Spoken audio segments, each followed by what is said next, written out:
आपसे बताना चाहूंगा कि इस समय हमारे साथ राष्ट्रीय पुस्तक न्यास भारत की मुख्य संपादक एवं संयुक्त निदेशक श्रीमती नीरा जैन भी उपस्थित हैं और आपके मार्गदर्शन में ही इस कार्यक्रम की परिकल्पना हुई है और आज हम इस कार्यक्रम को करने जा रहे हैं। नीरा जी, मैं आपको बताना चाहूंगा कि उषा उपाध्याय जी अहमदाबाद से हैं और देविका जी इस समय ह्यूस्टन टेक्सास से हैं। प्रार्थना झा इस समय न्यू जर्सी से हैं और लक्ष्मी डोबरिया जी इस समय राजकोट से हैं हमारे साथ। मैम, आप शुरू में कुछ शब्द कहना चाहेंगे? आज का ये कार्यक्रम हम कर रहे हैं अंतर्राष्ट्रीय महिला दिवस के अवसर पर। आप सभी को मेरा नमस्कार। हम लोग इस बार New Delhi world book fair कर रहे हैं। हर साल की तरह हम इसको शुरू के सर्दी के टाइम पे ही मनाते हैं फिजिकल फॉर्म में, पर कोरोना की पैंडेमिक स्थिति होने के कारण हम इसको वर्चुअल कर रहे हैं। तो इन्हीं कारणों से इस बार इसको मार्च में हमने रखा है। 6 से 9 मार्च ये प्रोग्राम होगा। उसके लिए हम पहले से रिकॉर्ड कर रहे हैं ये सभी प्रोग्राम्स, और हमारा सौभाग्य है कि 8 मार्च जो कि महिला दिवस होता है, ये इसी दौरान आ रहा है, बुक फेयर के दौरान। तो मेरे जो साथी कोलीग पटेल जी ने कहा कि मैडम हमें महिलाओं पे एक कार्यक्रम रखना चाहिए, तो मुझे उनका सुझाव बहुत ही अच्छा लगा।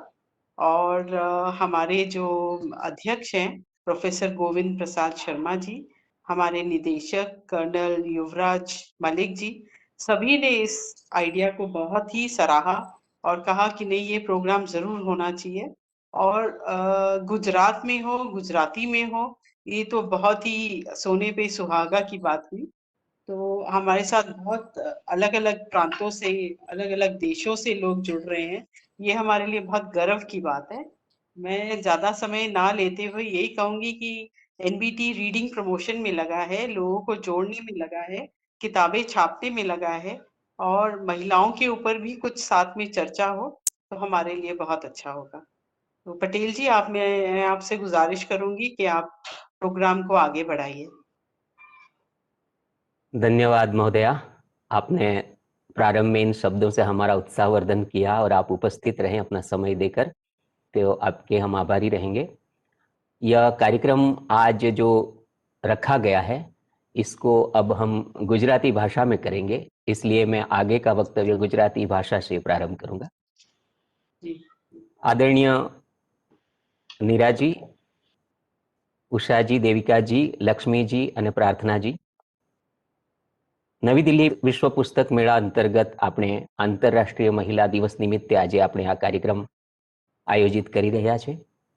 એનો વિષય છે ગુજરાતી મહિલા લેખનની ગઈકાલ, આજ અને આવતીકાલ.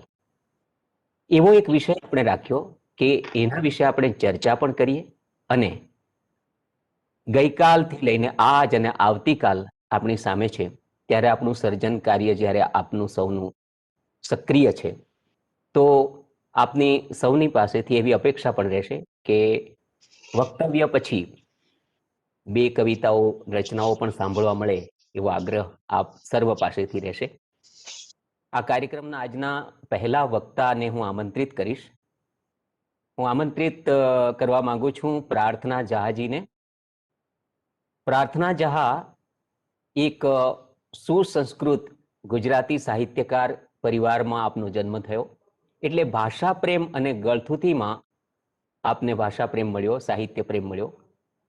પ્રાર્થનાના દાદાજી એક સારા વિદ્વાન અને પિતાશ્રી ભાગ્યેશ જહા ગુજરાતીના મૂર્ધન્ય હસ્તાક્ષર છે. આ રીતે પપ્પાનો માતૃભાષા અને સંસ્કૃત પ્રેમ પ્રાર્થનામાં સ્વાભાવિક સાહજિક રીતે જ ઉછર્યો.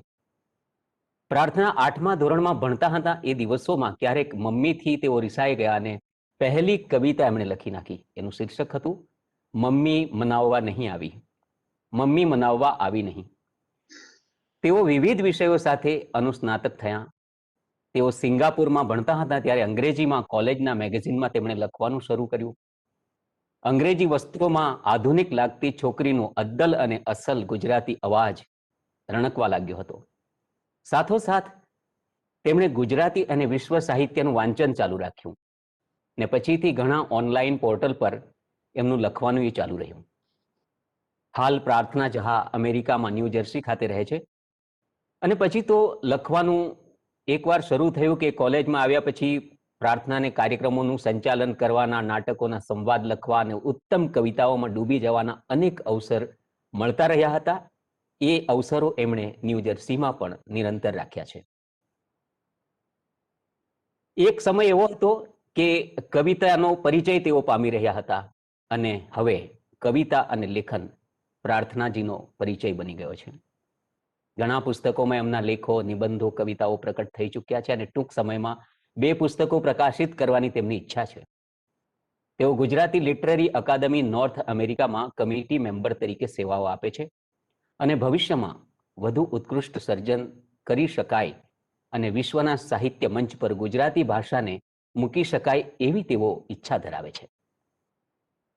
પ્રાર્થના જહા આ મહેચ્છા સાકાર કરવામાં પ્રયત્નશીલ રહે અને પ્રાર્થનાજીની સાથોસાથ વિકસતી નવી ગુજરાતી મહિલા લેખન પ્રતિભાઓને માટે પણ પ્રેરક બને એવી શુભેચ્છા સાથે સુશ્રી પ્રાર્થના જહાને આજની આ ગોષ્ઠીમાં ગુજરાતી મહિલા લેખનની ગઈકાલ, આજ અને આવતીકાલ વિષય પર વક્તવ્ય રજૂ કરવા વિનંતી છે. સુશ્રી પ્રાર્થના જહા. નમસ્કાર. મારી વાત હું દુર્ગા સપ્તશતીના એક શ્લોકથી શરૂ કરીશ કે અતિ સૌમ્યાતિ રૌદ્રાય નતાસ્તસ્यै નમો નમઃ નમો જગત પ્રતિષ્ઠાयै દેવ્યૈ કૃત્યૈ નમો નમઃ. સૌમ્ય અને અતિ ઉગ્ર રૂપને નમન કરું છું. આપણે જેને અનુભવી શકીએ છીએ એ વિશ્વની સ્થાપક શક્તિને નમન કરીએ છીએ. એની સાથે આજે એનબીટી, ભાગ્યેન્દ્રભાઈ અને ઉષાબેને આજે વિશ્વ મહિલા દિવસના ઉપક્રમે મને આમંત્રણ આપવા બદલ હું બધાનો જ આભાર માનું છું. ભારત સરકારે નવી શિક્ષણ નીતિમાં માતૃભાષાને પ્રાધાન્ય આપ્યું એ ખૂબ જ આવકારદાયક બાબત છે. હું અમેરિકા આવી ત્યારે એક માને ભારતમાં મૂકી અને આવી હતી, તો એક માતૃભાષા નામની માને હાથમાં લઈને આવી હતી. મારી સાથે આવેલી મારી મા એ મને અહીંયા પણ પહોંચી છે. બીજાઓથી હું પહોંચાઈ છું, મને મોટિવેશન મળ્યું છે. એટલે આ વાત માટે હું હંમેશા વિશ્વમાં રહેલા દરેક ગુજરાતીની ઋણી રહીશ જીવનભર, એવું મને લાગે છે. ગુજરાતી મહિલા લેખનનો સમૃદ્ધ વારસો મને મળ્યો છે એનું મને ગર્વ છે. મીરાબાઈ અને ગંગા સતીના વીજળીના ચમકારે ઈશ્વરને પરોવાવું પડે એવા પદોની રચના આપણા ગુજરાતી મહિલા સાહિત્યકારોમાં છે. અને આ ભૂમિ સતી તોરલની ભૂમિ છે.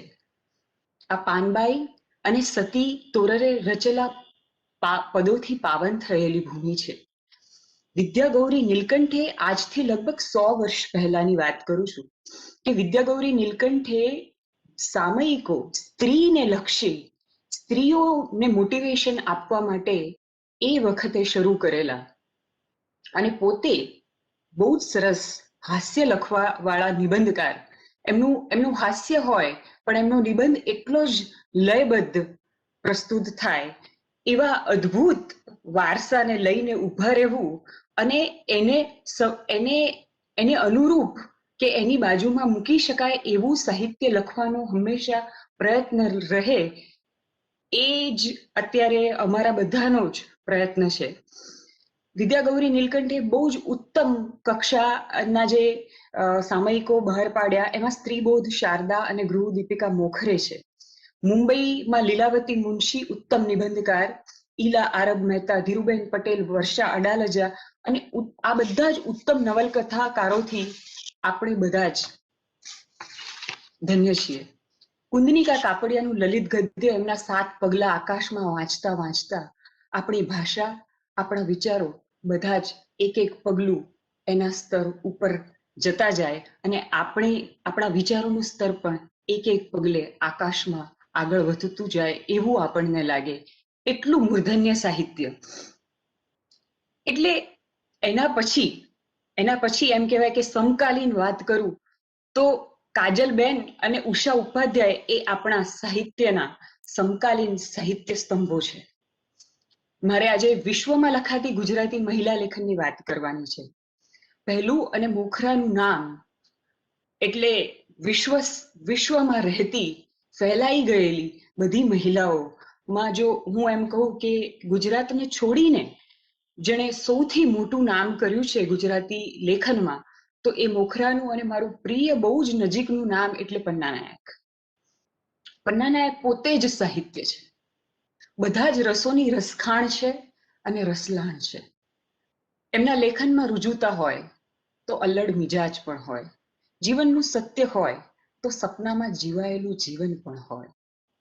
એ સમર્પણ વાળો પ્રેમ કરી જાણે છે. જ્યારે એ કહે છે કે હું તો તારી રે પ્રીતમાં પાગલ થઈ ગઈ, હું તો ધરતીની ધૂળ જાણે વાદળ થઈ ગઈ. એટલું અદ્ભુત પ્રેમનું એકદમ વિતરતું કાવ્ય લખે અને એક તરફ એવું પણ લખે કે સમર્પણ વાળો પ્રેમ છે તો એની સાથે સ્વને પ્રેમ કરતું એમનું કાવ્ય દર્શન એમ કે કોઈની બુદ્ધિના પિંજરામાં લાગણીનું પંખી થઈ ટંક્યા કરવાનું મને મંજૂર નથી. એમના સ્વ અને આત્મ વિશ્વાસ અને ખુમારીની વાત કરતું આ કાવ્ય કે કોઈની બુદ્ધિના પિંજરામાં લાગણીનું પંખી થઈ ટહુકા કરવાનું મને મંજૂર નથી. કોઈ પ્રેમને નામે મને ડંખ્યા કરે ને પછી ઈચ્છા મુજબ મને જંખ્યા કરે. જે બોલે એ બોલવાનું ને નાગ જેમ ડોલવાનું, મને આવું અઢેલવાનું મંજૂર નથી. આવું પન્ના નાયક આત્મવિશ્વાસ ખુમારી અને સંવેદનો અને વિષય વૈવિધ્ય આ બધાનો સમન્વય હોય એ જ પન્ના નાયકની ઓળખાણ હોય. મારે અમેરિકામાં રહેતા બધા જ એમ કહેવાય કે મારી આગળની પેઢીઓ છે પણ અદ્ભુત લેખન જેમણે પોતાના નામ કર્યું છે અને વિષયોનું વૈવિધ્ય તો જુઓ. સુચિબેન વ્યાસ પોતે સાયકોથેરાપિસ્ટ છે અને સૂચિ કહે એમનું પુસ્તક છે. એમાં પોતાના પેશન્ટ સાથેના અનુભવો એ પેશન્ટના જીવનમાં ઉતરી જાય. જ્યારે પેશન્ટની સાથે વાત કરતા હોય, એમની સાથે જીવતા હોય તો એમના જીવનમાં ઉતરી જાય અને પછી એક નવી જ વાત છેડે. અને સૂચિબેન એટલે ફક્ત એટલું જ નહીં, એમના પુસ્તકો જ નહીં, સાહિત્યનો ઊંડાણવાળો ઉત્તમ જીવ. એ બીજા સાહિત્યને, ઉત્તમ સાહિત્યને એટલું જ પોંખે.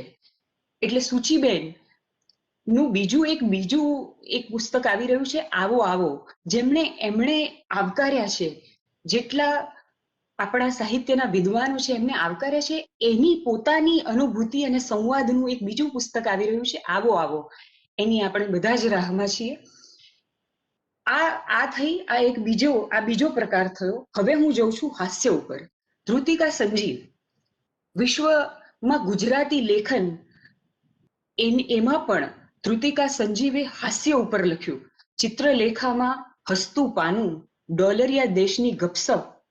એ જો આપણે ના જોઈએ તો આપણને એમ થાય કે ગુજરાતમાં રહીએ છીએ, અમેરિકામાં જીવીએ છીએ અને તેમ છતાંય પણ આ બંનેનું એક મિશ્રણ અને હસતું હસતું એક ચહેરો એટલે ધૃતિકા સંજીવ. બહુ જ મજાનું અછાંદસ કાવ્ય પણ લખે છે. બહુ જ અદ્ભુત કવિતાઓ અને એની રજૂઆત પણ એમના ભાગે જાય છે.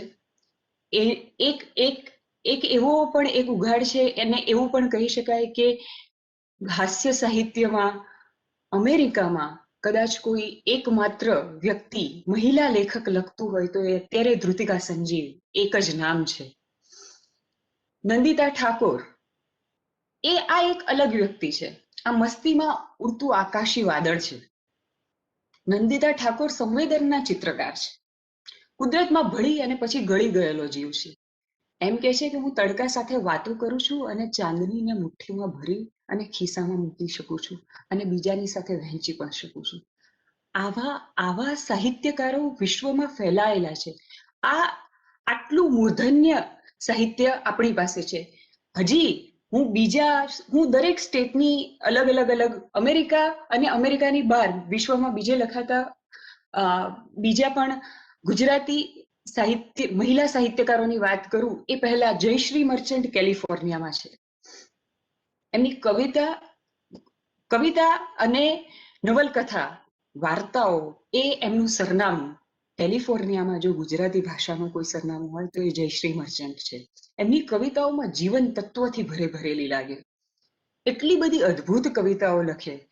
તમારી સામે જ આખું ચિત્ર ખડું કરી દે. કોઈ પણ વાત હોય, તમને મીરા દ્રશ્યમાન થઈ જાય.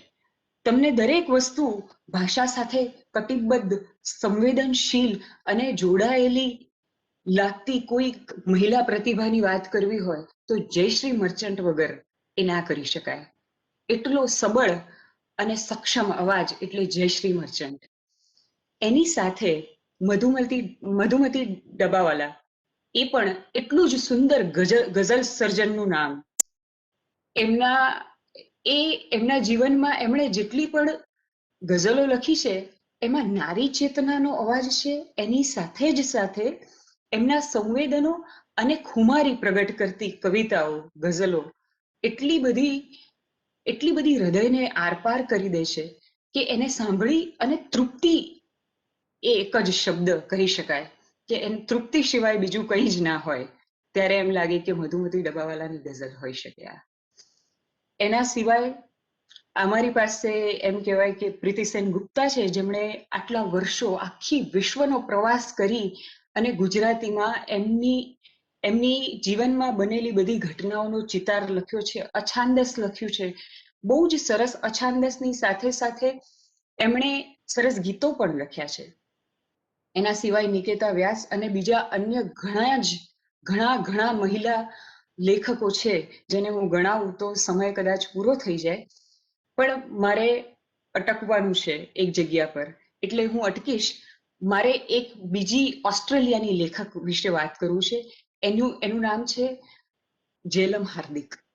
જેલમબેન ત્યાં આગળ ટ્રાવેલોગ લખે છે, ગુજરાતી ભાષામાં લખે છે. અને ટ્રાવેલોગ એને તમે સાહિત્યનો પ્રકાર ગણો કે ના ગણો, પણ એ વ્યક્તિ એવો ટ્રાવેલોગ લખે કે તમે એની સાથે ટ્રાવેલ તો કરો પણ તમે એના ટ્રાવેલમાં વચ્ચે ઊભા ના રહી શકો, એની સાથે સતત મુસાફરી કરવી પડે.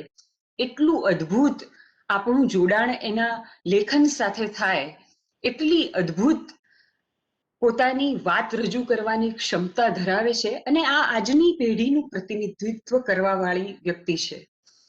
હવે મારે જે કહેવાનું છે એ છે કે ગુજરાતી વિશ્વમાં, ગુજરાતી લેખન સાહિત્યમાં સ્થાપિત થયેલી આ અદ્ભુત શક્તિઓ વિશે મેં જે વાત કરી, અને આપણા મહિલા જે પણ કેરેક્ટર્સ છે, જે પણ નવલકથાઓમાં પંખાયા છે, કોઈ પણ અત્યારે કાજલ ઓઝા વૈદ્ય હોય કે કોઈ પણ નવલકથાકાર હોય, મને એવું લાગે છે કે પુરુષોએ પણ ગુજરાતી સાહિત્યમાં લખાતા દરેક કેરેક્ટરમાં ગુણસુંદરી હોય તો એને પણ એટલી જ ઇન્ટેલિજન્ટ ના હોય તો એને બનાવે છે. એક પોઝિટિવિટી હંમેશા રહી છે, સકારાત્મકતા એ કોઈ પણ જગ્યાએ ઓછી નથી ઉતરી. કોઈ પણ ડિપ્રેશનની વાત હોય ને તો કદાચ હશે, કારણ કે પડકારો દરેકના જીવનમાં હોય છે, લખનારના પણ અને એણે લખેલા કેરેક્ટર્સમાં પણ તેમ છતાંય જ્યારે એ ઉજાગર કરવાનું આવે છે તો એને એ કેરેક્ટરનું હંમેશા અપલિફ્ટ થતું એક નજરાણું આપણી સામે આવે છે. અને મને લાગે છે કે એટલી અદ્ભુત રચનાઓ, મને સુરેશ જોશીનું મૃણાલ એટલી ગમે છે, અને વિદુલા પણ એટલી જ ઇન્ટેલિજન્ટ સ્ત્રી કેરેક્ટર જે હંમેશા આપણા હૃદયને આરપાર થઈ જાય. આ મારું પુરાતન સાહિત્યથી લઈ અને સમકાલીન સુધીની મેં તમને જે વાત કરી, તો પન્ના નાયક એ તો હું એમની ત્રીજી પેઢી કહેવાઉં. બીજા દેશમાં રહીને પણ ગુજરાતી મહિલા લેખનમાં હું એમની ત્રીજી પેઢી કહેવાઉં. તો આ જવાબદારી બને છે. હું તો હજી બહુ નાની છું, ના મારી કોઈ હેસિયત છે કે હું કોઈને અત્યારના યુવા કોઈ પણ પેઢીના લોકોને કે મહિલા લેખન જે પણ મારી પેઢીના કે આવનારી પેઢીના લોકોને કોઈ ઇન્સ્પિરેશન આપી શકું, કોઈ પ્રેરણા આપી શકું. પણ હું એટલું ચોક્કસ કહીશ, પ્રેરણા એને માનો કે મારું એક સજેશન માનો. મને એવું લાગે છે કે આપણામાં ક્યાંક કોઈક જગ્યાએ નમ્રતા ખૂટે છે, આપણામાં વાંચન ખૂટે છે. તો કદાચ ખૂટતું હોય તો કશો વાંધો નથી, આપણે પ્રાસમાં બેઠા હોઈએ તો તો પણ વાંધો નથી, પણ આપણી પાસે આટલા બધા મહાન લોકો છે, આપણી પાસે ઉષાબેન છે, આપણી પાસે લક્ષ્મીબેન છે, આપણી પાસે કેટલા બીજા અદ્ભુત, અને એવું નથી કે એક જ જગ્યાએ છે કે મારે એમને ગુજરાતમાં શોધ, આપણી પાસે અહીં કોઈ પણ જગ્યાએ વિશ્વના દરેક ફલક પર આપણી આગળની પેઢી આપણને આટલું અદ્ભુત ઉચ્ચ કક્ષા આપીને ગઈ છે. તો એમ કહેવાય ને કે ધીમે ધીમે આપણું પોત પાતળું ના પડે એ આપણી જોવાની જવાબદારી છે. તો મારી પેઢી અને મારી આવનારી પેઢીને મારી વિનંતી છે કે આપણે આપણી નમ્રતાને ભૂલીએ નહીં અને આપણે આમની પાસેથી બહુ સકારાત્મક ભાવથી નવું શીખીએ. કશુંક શીખવા માટે ઘણું બધું વાંચવું પડશે. બહુ જ જ્યારે આપણું વાંચન વધશે ત્યારે જ કદાચ આપણે આમની બાજુમાં ઊભા રહી શકીશું અથવા તો આપણે આપણું સર્જન એમને બતાવી શકીશું, એવું મારું બહુ જ દ્રઢપણે માનવું છે. અને આ સાથે મને એવું લાગે છે કે મારે બધાને વિનંતી કરવી છે કે હું આગળ આ બધા જ મહિલા સાહિત્યકારો, મૂર્ધન્ય સાહિત્યકારોને સાંભળવા માટે ઉત્સુક છું. એટલે મારે અહીંયા આગળ અટકી જવું છે અને હું મારી કવિતા રજૂ કરી અને અહીંયા આગળ મારું વક્તવ્ય પૂરું કરી દઈશ. મારી કવિતા, પહેલી કવિતા હું એવું છે કે પહેલા તો મને એમ હતું કે મારે એક જ કવિતા બોલવાની છે, પણ હવે બે કવિતાની વાત કરી છે તો બે કવિતા રજૂ કરું છું. કે આંખોના ડૂમાંથી સળગેલો આતમ્યો આવી બહાર મને પૂછે. આજે આપણી સાથે આપણા ગુજરાતમાં જ બનેલી એક ઘટના છે કે હમણાં જ આયશા સાથે એક બહુ ખરાબ બનાવ ઘટ્યો છે. તો મને લાગે છે કે દરેકે દરેક આવું કશું પણ બને છે ને ત્યારે સ્ત્રી સર્જક એમાં ઉતરી જતી હોય છે અને એ બીજાની પીડા અનુભવી અને કશુંક લખતી હોય છે. તો આ આંખોના ડૂમાંથી સળગેલો આતમ્યો આવી બહાર મને પૂછે, સહેવાનું શું ને કેવી રીતે? રોમ રોમ વરસાદી એવા વિશ્વાસ કે પાણી પર નીકળેલા, એક જ મિનિટ,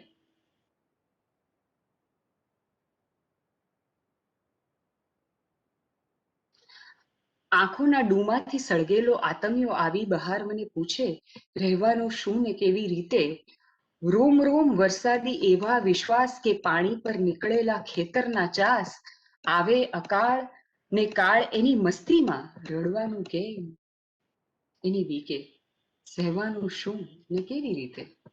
ને વાયરાઓ તમરાઓ અથડાતા રસ્તાઓ, હોઠો પર વળગેલા સ્પર્શભીના તડકાઓ, ઘેલા વરસાદના ગાયેલા ગીતો પર ચાતકની ચાંચ રહી નીચે, સહેવાનું શું ને કેવી રીતે? ને ગામની ઘંટીએ લીધો છે સાદ, એટલે જ પાછો આવ્યો છે વરસાદ. ગામની ઘંટીએ લીધો છે સાદ, એટલે જ પાછો આવ્યો છે વરસાદ. હેલો, ગામની ઘંટીએ દીધો છે સાદ, એટલે જ પાછો આવ્યો છે વરસાદ. પાદરની માટી જો મહેકે તો કહેવું છે, સૂરજ ને સાંજની બીકે, સહેવાનું શું ને કેવી રીતે? આ મારી પહેલી રચના મેં રજૂ કરી અને બીજી રચના એ સ્ત્રી સંવેદન ને લઈને જે રચના મેં લખી છે એ હું તમારી સામે પ્રસ્તુત કરું છું. કે રોજ નવા સંકલ્પો સાથે જીવી જવાનું, રોજ નવા સંકલ્પો સાથે જીવી જવાનું, રોજ નવી કુંપળની માફક ખીલી જવાનું. આ જીવન છે સ્ત્રીનું કે રોજ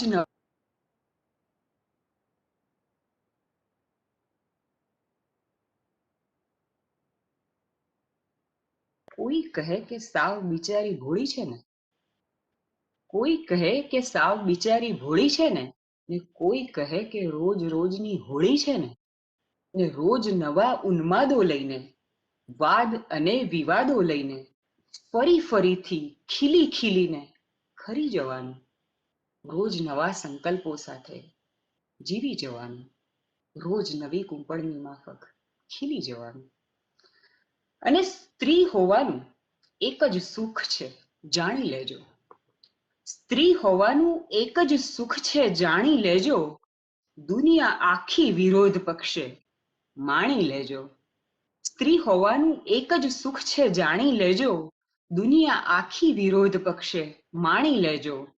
દરેક પગલે દ્રૌપદી છું, દરેક પગલે દ્રૌપદી છું, સમય ગમે તે હું સદી છું. ત્યાગ સમર્પણ જૂની વાતો અમારી પેઢી એ નહીં સમજે. બધું સહન કરીને બેસવાની વાતો ને બધું ત્યાગ સમર્પણ જૂની વાતો ભૂલી જવાનું, લડી લેવાના અમે લોકો તો. ત્યાગ સમર્પણ જૂની વાતો ભૂલી જવાનું, રોજ નવા સંકલ્પો સાથે જીવી જવાનું. ને ક્યાં સુધી ઘેરાવા કરશો, ક્યાં સુધી ઘેરાવા કરશો? માણસ છો ને, દાવા કરશો. કંઈ કશેથી શોધી કાઢી સાવ ખોટા પુરાવા કરશો. હવે તૈયારી પાકી છે પણ, હવે તૈયારી પાકી છે પણ, યુદ્ધ હજી તો બાકી છે પણ. હો ગમે તે વાત, નથી કંઈ ઝૂકી જવાનું, રોજ નવા સંકલ્પો સાથે જીવી જવાનું. પળની માફક ખીલી જવાનું. આભાર. ખૂબ ખૂબ આભાર પ્રાર્થનાબેન, આપે ખૂબ સરસ વાત કરી અને અવશ્યપણે આ આપની વાતો છે આજે લખનારા અને આવતીકાલના લખનારાઓને સૌને અવશ્ય પ્રેરણા આપશે. ખૂબ સરસ વક્તવ્ય બદલ આપનો ખૂબ ખૂબ આભાર. હવે હું વિનંતી કરીશ શ્રીમતી લક્ષ્મી ડોબરિયાજીને આપનો પરિચય ઉપર એક નજર નાખવા ઈચ્છીશ. શ્રીમતી લક્ષ્મી ડોબરિયા ગુજરાતી સાહિત્ય ક્ષેત્રમાં એક કવયત્રી તથા ગદ્યકાર તરીકે જાણીતા છે. તેઓ રાજકોટમાં રહે છે. રચના કર્મમાં ગઝલ પરત્વે એમનો વિશેષ અનુરાગ છે. તેમના પ્રકાશિત સંયુક્ત પુસ્તકોમાં શ્રી ગઝલ, જે વર્ષ 2005માં પ્રકાશિત થયેલ અને વર્ષ 2010માં તત્વ નામે પ્રકાશિત થયેલ. વર્ષ 2015માં એમનો ગઝલ સંગ્રહ તાસીર જુદી છે પ્રકાશિત થયો અને 2019માં એક ગીત સંગ્રહ છાપ અલગ મેં છોડી શીર્ષકથી પ્રકાશિત થયો. તેઓ કવયત્રીઓના કાવ્યોનું સંપાદિત પુસ્તક ટેરવે ઉગ્યું આકાશમાં ના સહસંપાદક રહ્યા છે.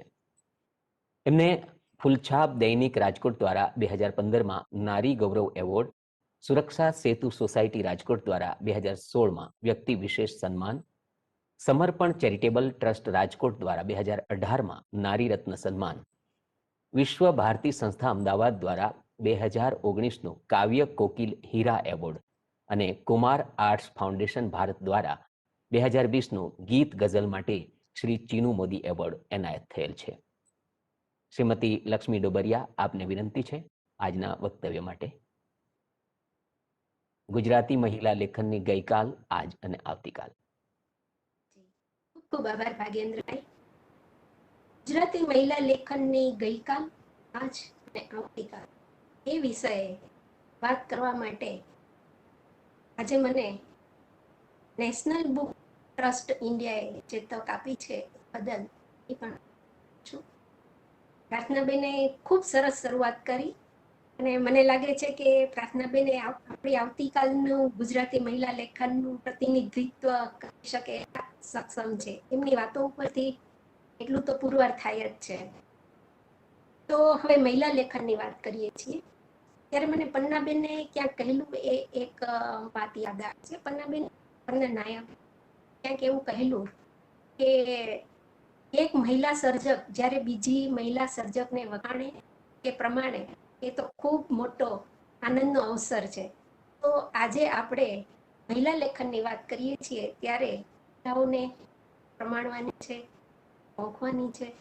તો આપણે સૌ સાથે મળીને આ આનંદ ઉજવીએ છીએ એ આપણા માટે સારી વાત છે. હવે મહિલા લેખનમાં આજ અને આવતીકાલ અને ગઈકાલ એ સંદર્ભે વાત કરીએ છીએ ત્યારે ખાસ તો હું કવિતાના સંદર્ભે વાત કરીશ, કારણ કે મને કવિતાઓ ખૂબ ગમે છે. એટલે કવિતાના સંદર્ભે હું વાત કરીશ અને વાતની શરૂઆત કરશું આપણે પ્રાચીન મધ્યકાલીન. એમાં આપણને ખ્યાલ જ છે કે ભાઈ સતી, પાન, આ બધા જે કવયત્રીઓ હતા એ લોકોએ જ્ઞાન માર્ગના કાવ્યો એટલા સરળ રીતે આપ્યા છે અને એમાં જે ઊંડાણ છે એ તો અદ્ભુત છે. કે આપણને અત્યારે આ સમય પણ એ હૈયા વગા થઈ ગયા છે. કદાચ આપણને આપણા પોતાના કાવ્યો યાદ નહીં હોય, પણ આ સર્જકોના કાવ્યો આપણને હૈયે ઓઠે તરત યાદ આવે છે. તો તમે વિચાર કરો કે એ લોકોએ કેટલી સહજતાથી અને સૌને સ્પર્શે એ રીતે આ સર્જન કર્યું છે. એના પછીનો તબક્કો આવે છે આઝાદી પછીના સમયગાળા. હું બહુ ઝડપથી આ વિષય કારણ કે આપણને સમય આદો છે. તો આઝાદી પછીના સમયમાં નારીવાદી વિતરણના કાવ્યો જોવા મળે છે.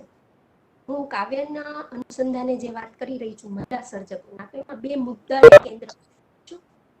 એટલે આ જે મેં વાતની શરૂઆત કરી છે એ વિષય વૈવિધ્ય, એ શરૂઆત ભક્તિ પ્રધાન કાવ્યોથી થઈ અને એના પછીનો સમય જે આવ્યો એ નારી પુરુષ પ્રધાન સમાજમાં સૌને ખબર ગઈકાલે આજે પણ સ્ત્રીનું સ્થાન પ્રમાણમાં હંમેશા નીચું હોય છે. સ્ત્રીને વાત કરવાની પૂરતી સ્વતંત્રતા નથી. આજે તો ઘણી છે, પણ એ સમય ઓછી હતી. એ વખતના મહિલા સર્જકો નારીવાદી પોતાની અભિવ્યક્તિ કેન્દ્ર ગણ. તમે જોજો એ વખતના મહિલા સર્જકોના કાવ્યોમાંથી આપણે પસાર થઈએ તો બહુ જ સરસ રીતે નારી ચેતનાને એમાં ઉજાગર છે. આદરણીય જયા સ્વરૂપતા નાયક એ બધાના તમે કાવ્યો જોવો ને, તમને આજે આપણે વાંચીએ છીએ ત્યારે આપણને એ વખતની પરિસ્થિતિ પણ અંદાજ આવી જાય છે. કેટલું ચોટ એમને પણ વાગતી હશે. અન્ય સ્ત્રી જે જોતા હોય એ કેટલી દુભાયેલી છે, દુઃખ છે, ક્યાંક ખૂણામાં બેઠેલી સ્ત્રી છે, એની વાત કાવ્યમાં આપણને જોવા મળે છે. એટલે આ જે વિષય છે એ સમયના અનુસંધાને એમાં દાવાનો ભક્તિ પ્રધાન કાવ્યોમાંથી હવે આજની આપણે વાત કરીએ. આજે સ્ત્રી સશક્તિકરણના કારણે સ્ત્રી શિક્ષિત થઈ અને એના કારણે ઘરની ચાર દિવાલોની બહારે જગતની સામે તાલ મિલાવવા છે. ત્યારે એના કાવ્ય અને અભિવ્યક્તિ કાવ્યના પ્રકારોમાં પણ ઘણા બદલાવ આવ્યા છે. તમે આપણે જ્યારે એમાંથી પસાર થઈએ ત્યારે એ તરત ખ્યાલ આવી જાય છે. તો આજની કવિતાઓના મને પ્રતિકાત્મક કાવ્યો છે એ ખૂબ ગમે છે. એમાં હું વિશેષ નામો ઉલ્લેખ કરીશ. આપણા ગયા વર્ષે ગુજરાત લિટરેચર ફેસ્ટિવલમાં મારા ગમતા કવિની વાત કરી તો મેં ઉષાબેનના કાવ્યો વિશેની એ વખતે ઉષાબેનના સમગ્ર કાવ્યોમાંથી મારે પસાર થવા મને ખૂબ નવાઈ લાગી. મેં અગાઉ ઉષાબેનના કાવ્યોનો આ રીતે અભ્યાસ કર્યો જ નહીં, પણ એ વખતે એક વિષયને લઈને મેં જ્યારે એના ઉષાબેનના કાવ્યો પસાર થવા તો મને એમ થયું કે ઓહો, આ પ્રતીકો જે આપણને કલ્પના પણ ના આવે એમના ઉષાબેનના કાવ્યોમાંથી પસાર થવા હોય તમને ઐતિહાસિક પૌરાણિક પાત્રોના સંદર્ભે જે કવિતાઓ બેને લખી છે એ જોઈએ તો આપણને ખરેખર આમ હૃદયમાં સ્પર્શી જાય એ હદે. અને છતાં દરેક સ્ત્રીને એમ થાય કે આ માત્ર ઉષાબેનની અંગત વાત, એ સામાજિક ચેતનાની વાત છે, દરેક સ્ત્રીની વાત છે, પણ એ પ્રતિકાત્મક વાત છે. ક્યાંય એ વાત મુખરિત ન થતી. એટલે આ જે બદલાવ સમયના અનુરૂપ આવ્યો છે એ સિવાય પણ પન્નાબેનની કવિતાઓ તમે જુઓ, એમના પ્રતીકો તમે જુઓ, પ્રકૃતિના એટલા બધા તત્વોને સાંકળીને કાવ્ય લખાયા છે. નિશા જોશી કંસારા બજાર, એ આખું કંસારા બજારની વાત આવે અને વાસણોને પ્રતીકો ભાષણો આપણે જે રોજબરોજ ઘરમાં વાપરતા હોય, સ્ત્રી વ્યવસાયિક હોય કે ગૃહિણી હોય, એ રસોડાથી તો એને પનારો પડવાનો જ છે. ત્યારે આ કંસારા બજાર કાવ્યમાંથી પસાર થઈ જાય તો આપણને એમ થઈ જાય કે ઓહો, આ તો મારી જ વાત છે. તો આ જે વિષય વૈવિધ્ય સમયને અનુરૂપ જોવા મળે છે એ ખરેખર આપણું અદ્ભુત છે કવિતાઓ નારી લેખન. અને બીજું છે કે પરંપરાગત જે ઉર્મી કાવ્યો હતા કે નાયક નાયિકાની વાત હોય, પ્રેમની વાત હોય, એનાથી જરા જુદા વિષયે હવેની સ્ત્રી કવિતાઓ કરતી. એટલે એ ખરેખર આપણા માટે ગર્વ છે. બીજું શું થયું છે કે સ્ત્રી સશક્તિકરણના કારણે હવે બધી જ સ્ત્રીઓ પોતાની વાત ખુલીને વ્યક્ત કરવા માટે સક્ષમ થઈ છે. મારા જેવી ગૃહિણી, એટલી બધી ગૃહિણીઓ છે કે જે ઘરમાં રહીને પણ પોતાનું સર્જન કરી શકે છે અને વિશાળ વાચકો કે ભાવક વર્ગ સુધી પહોંચાડી શકે. એટલે આ સમય એક જે બદલાવ છે, જે પરિવર્તન છે, એ મહિલા સર્જન પર અસર તો છોડે જ છે, એ થાય છે. આજની મહિલા સર્જનમાંથી પસાર થઈએ તો આપણને એક વાત ખાસ ધ્યાન કે આજનું મહિલા સર્જક એ શોષિત કે પીડિત સ્ત્રીની જ માત્ર પ્રતિનિધિત્વ નથી કરતું, પરંતુ એ પોતાનું સંવેદન એક અલગ શૈલી અને અલગ મિજાજથી કરે છે.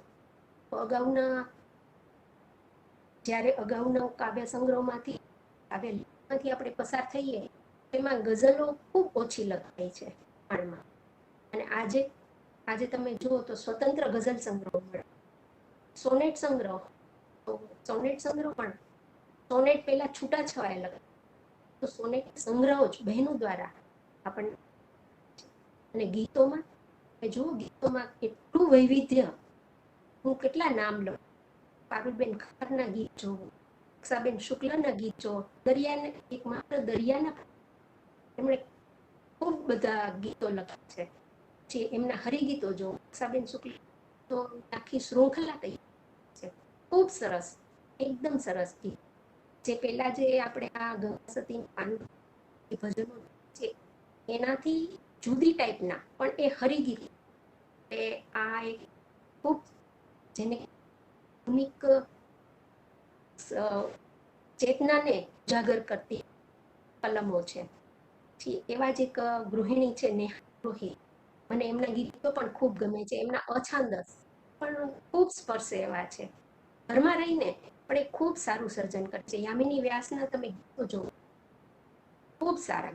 80 વર્ષે હરિએ મને આવા ગીતો એ ખરેખર આપણને થાય કે ના, સર્જકોની આજ તો ઉજળી છે જ, પણ આવતીકાલ પણ ખૂબ ઉજળી છે. એટલે આજના પાયા ઉપર જ આવતીકાલનું ચણતર થાય. આજે જ્યારે આટલું સરસ થાય છે કામ, તો એ આવતીકાલ માટે આપણે આશા રાખી શકીએ છીએ. અને પ્રાર્થનાબેન એનો જીવન પુરાવો છે, આપણે જોયું અહીંયા. તો હવે જે મારો બીજો મુદ્દો છે એ છે સ્ત્રી સર્જકોને મળતી તક. કાલે અને આજે તમે જુઓ, ગઈકાલે સ્ત્રીઓને વ્યક્ત થવા માટે માધ્યમો કેટલા ઓછા હતા. સામયિકો નીકળતા, બાજુમાં આપણે કવિતાઓ મોકલીએ, 2 કે 3 મહિના સામયિકો આવે ત્યારે આપણને જોવા. એમાં પુરુષ સર્જકોના વધારે કવિતાઓ હોય, સર્જકો ઓછી કવિતાઓ, પણ એ એક માધ્યમ સામયિકોમાં. બીજું કે એ વખતે મોટા ભાગે એવું જોવા મળતું કે શિક્ષણ સંસ્થાઓ સાથે જોતા બહેનો, કોઈ ઉચ્ચ પદ ઉપર બિરાજતા હોય એવા બહેનો, એ લોકો જ સાહિત્ય ક્ષેત્રે કાર્યરત હતા. જાહેર સમારંભો તો બહુ જાહેર મંચ ઉપર તમે બહુ ઓછા સર્જકોને જોયા કે સાંભળ્યા. મને યાદ છે ત્યાં સુધી, મેં વર્ષો પહેલા જ્યારે લખતી નહોતી થઈ પણ જેને કહેવાય કે ત્યારે જે લખીએ છીએ એવું નહોતું લખાતું. એ વખતે મેં માત્ર ઉષાબેનને દૂરદર્શન પર જોયેલા, અને એમને જોતી અને મને એમ થતું કે ઓહો, એટલું સારું.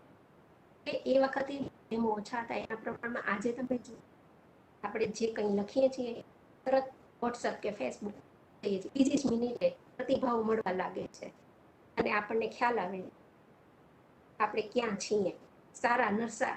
હા, એમાં એ છે કે જોવું પડે એવી દાદનો શું છે. તમારે તમારા જ વિવેચક બનીને તમારી જાતને, કવિતાઓને તરાસવી, અને તો જ તમે ટકી શકો. નહીંતર સપાટી પરના ની જેમ થોડી ક્ષણ ઝળહળીને વિલીન થઈ જવાનું છે સર્જન. તો આ એક સભાનતા આજના કવિયત્રી ખાસ ધ્યાન આપવાની છે. અને બીજી વાત કે એ વખતના પ્રકારો તમે જુઓ, મોટા ભાગે અછાંદસમાં કાર્ય છે. હવેના કવિયત્રીઓ બહુ બધા આયામોથી કામ કરે છે. લોકો ગઝલ પણ લખે છે. મને યાદ છે ત્યાં સુધી એક વખત મને એક ખૂબ જાણીતા મહિલા સર્જકે, ત્યારે હું ગઝલો જ લખતી, ગીત બહુ ઓછું કામ કરતી, તો એમણે મને સારા ભાવથી જ વાત કરેલી કે તમારે જો સાહિત્યમાં સ્થાન મેળવવું હોય તો આ ગઝલો છોડી દે. મેં કહ્યું કે કેમ? ગઝલો લખવો પુરુષોનો પ્રકાર છે, આ ગઝલો ના લખો. મને નવાઈ લાગે, પણ જો કે પછી એ ખૂબ આદરણીય હતા, એટલે પણ એ વખતે એવું હતું, મોટા ભાગે ગઝલ ઓછી લખી, પણ એના એ જે ભાવ અભિવ્યક્તિ હતી અલગ હતી. આજે આપણે જોઈએ છીએ ગઝલ સંગ્રહ કે જોવા, અને છંદો ઘરે રહીને શીખી શકો એટલા હવે દરેકમાં છંદ શિબિરો થાય છે. આ બધા જે લાલાક છે એ આજના સમયે સર્જકોને ખૂબ ખપમાં લાગે છે એવું, અને એના કારણે આવતીકાલ ખૂબ ઉજળી છે એ તો આપણે જોઈએ. અત્યારે જે નવું કવ્ય છે એને આ બધામાં જો યોગ્ય રીતે લાભ લે તો ખૂબ ફાયદો થશે. અગાઉ આપણને પુસ્તક વાંચવું હોય તો લાઇબ્રેરીમાં જવું પડતું. આજે શું છે, તમારે જે પણ પુસ્તક શકો. આ જે લાભ છે એ લઈએ અને આપણો આ સર્જનની કાઢી એ જરૂર છે. હવે આ જે મેં બધી વાત કરી છે એના પરથી એક હું ખાસ વાત કરીશ બે પુસ્તકોની. એક તો આપણા ઉષાબેન સંપાદિત કરેલું પુસ્તક છે શૂન્યતામાં પૂરા દર્દ. ઉષાબેનનું એમાં જે સંપાદક છે એ અને પ્રસ્તાવના, એ બેઉમાંથી તમે પસાર થાવ તો તમને મહિલા સર્જકોની ગઈકાલ એનો બહુ સ્પષ્ટ ચિતાર મળે તમને.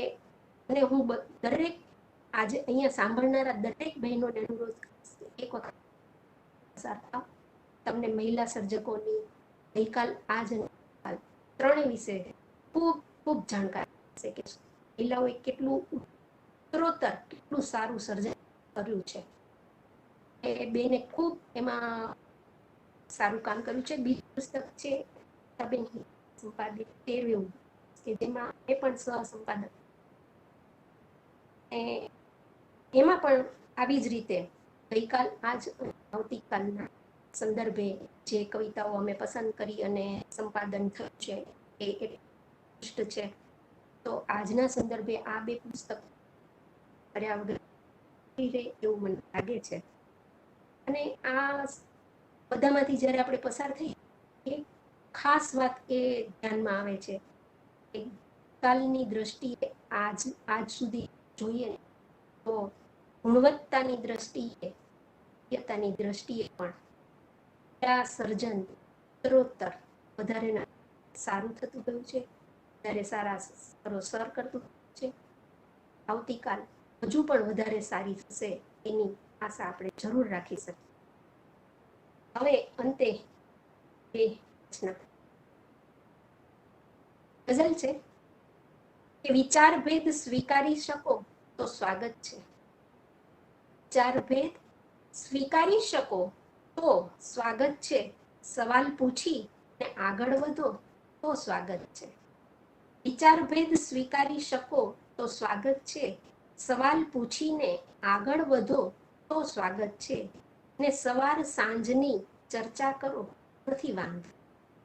સવાર સાંજની ચર્ચા કરો નથી વાંધો, પરંતુ પૂર્વગ્રહોને ત્યજો તો સ્વાગત છે. ને સ્મરણમાં કે પછી સંબંધની કથામાં પણ પડાવ ગમતા જરા અવગણો તો સ્વાગત છે. પછી નિબંધ લખી લ્યો ભલે ને ખડખડતા. નદીની વાત પ્રથમ સાંભળો તો સ્વાગત છે.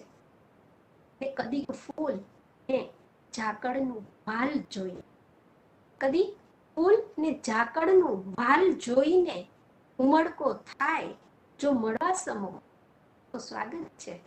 કદી ફૂલ ને ઝાકળનું ભાલ જોઈને ઉમળકો થાય જો મળવા સમો તો સ્વાગત છે ને ઘટે છે કેટલા પાસથી ઘટે છે એટલી ઘટના પાસ થઈ ખટકે છતાંય રોષ ન રાખો કશો તો સ્વાગત છે છતાંય રોષ ન રાખો કશો તો સ્વાગત છે ને સમયની તોડ કળા જોઈને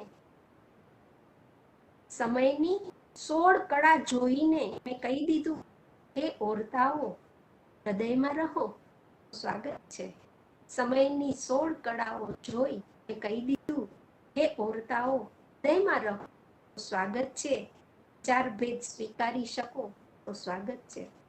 છેલ્લે એક ગીત છે મારું હકીકતને રાખી નજરમાં ને ધારણા જ્યાં ધારી ત્યાં હૈયું ગમતીલું હકીકતને રાખી નજરમાં ધારણા જ્યાં ધારી ત્યાં હૈયું ગમતીલું પૂરે ખાનું એમાં ખુદને જળવાનું જડ્યું એમાં ખુદને જળવાનું જડ્યું દખારો કહો કહી દો ઉમળકો પણ આગળ જવાનું રોજ થાતું દખારો કહો એ કહી દો ઉમળકો પણ આગળ જવાનું રોજ થાતું શર્મે ને ધર્મે જ્યાં હોઠ ના ખુલ્લે ત્યાં આંખોમાં ગુમરાતી એટલી વાત શર્મે ને ધર્મે જ્યાં હોઠ ના ખુલ્લે ત્યાં આંખોમાં ગુમરાતી કેટલી વાતો મળવું છે ગણ એવું કહીને તરત શોધી લેવાનું તાજું બાંધ એમાં ખુદને જડવાનું જડ્યું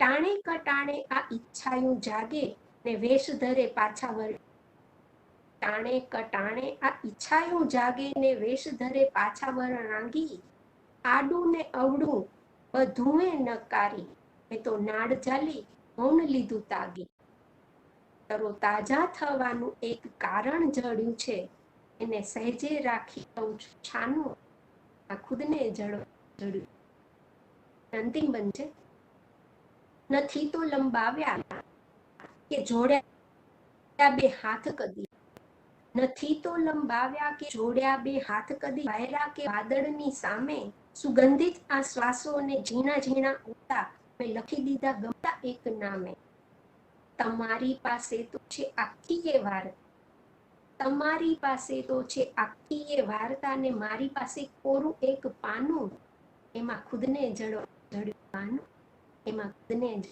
જડ્યું. ખૂબ ખૂબ આભાર.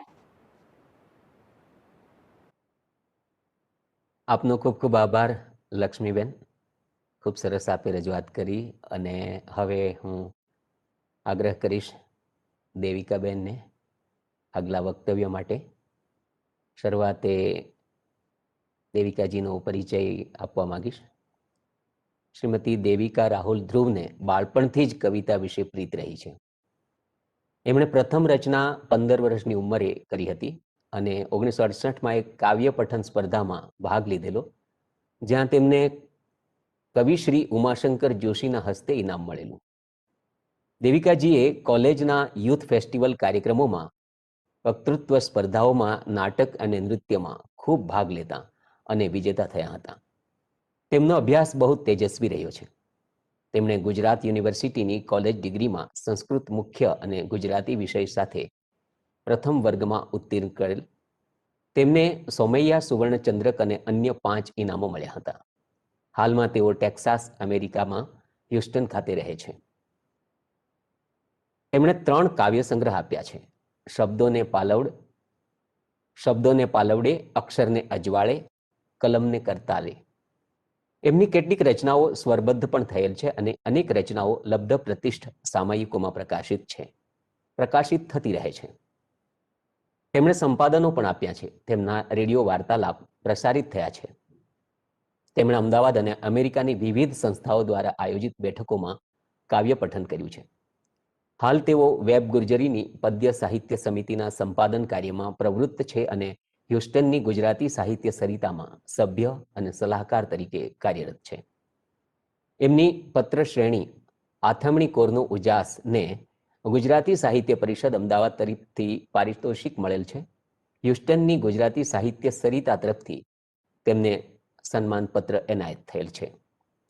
અનુરોધ છે દેવિકા રાહુલ ધ્રુવને આજના વિષય ગુજરાતી મહિલા લેખનની ગઈકાલ, આજ અને આવતીકાલ પર આપનું વક્તવ્ય રજૂ કરવા માટે વિનંતી. આભાર ભાગ્યેન્દ્રભાઈ. નેશનલ બુક ટ્રસ્ટના સૌ દર્શક મિત્રોને હ્યુસ્ટનથી દેવિકા ધ્રુવના નમસ્કાર. સૌથી પ્રથમ તો સરસ્વતીના તીર્થધામ જેવા આ વિશ્વ પુસ્તક મેળાના કાર્યક્રમમાં મને જે રીતે આમંત્રણ આપવામાં આવ્યું છે તે માટે સૌ આયોજકોનો તહેદિલથી આભાર અને આનંદની લાગણી વ્યક્ત કરું છું.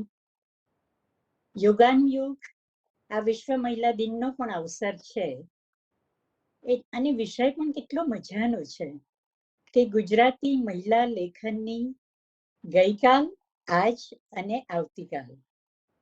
વાહ, વામનના 3 પગલાની જેમ વિરાટને વ્યાપવાની વાત. આ વિશે કેટલી બધી સશક્ત મહિલા કલમ નજર સામે તરવરે છે.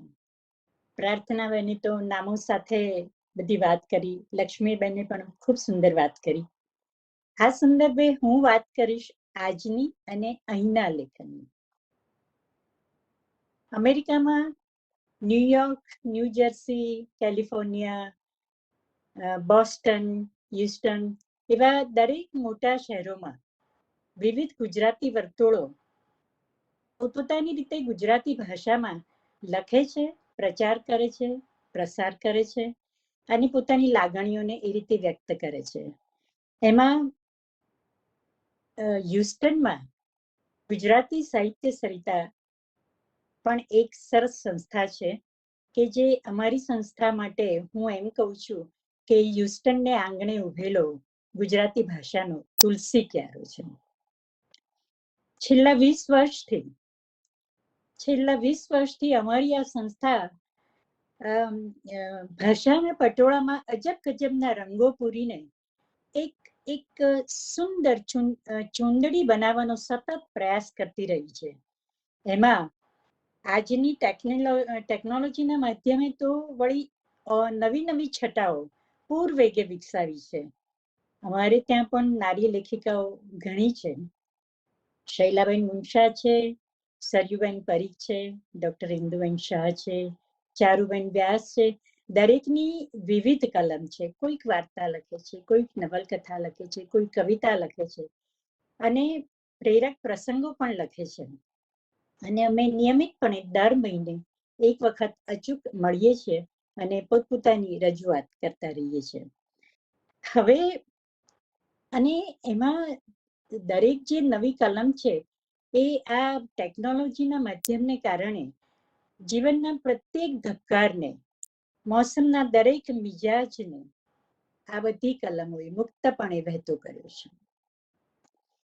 હવે આ તબક્કે હું 2 જુદી જાતના મુદ્દાની વાત કરવા માંગુ છું અને એમાંનો પહેલો મુદ્દો એ છે કે અમેરિકામાં દરેક જગ્યાએ જે મોટા શહેરોમાં બધા વર્તુળો કામ તો કરે છે ગુજરાતી ભાષાનું, પણ અવલોકન એમ કે છે કે સાહિત્ય રસિકોનો વર્ગ, સાહિત્ય લખનારાઓનો વર્ગ, નારી શક્તિનો વર્ગ એ 50-55 કે 60ની ઉપરની ઉંમર વટાવી ગયેલ જણાય છે.